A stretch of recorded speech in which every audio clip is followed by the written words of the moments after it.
నానా పిట్టు మొక్కకి నీళ్ళు పోసావమ్మా?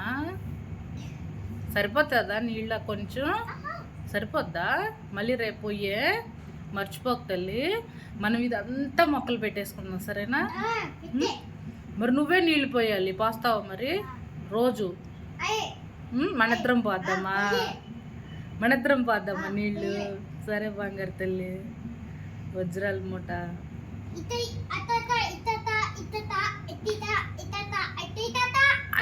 అన్నీ పెడేద్దామా తల్లి? సరే తల్లి, బాయ్ చెప్పు.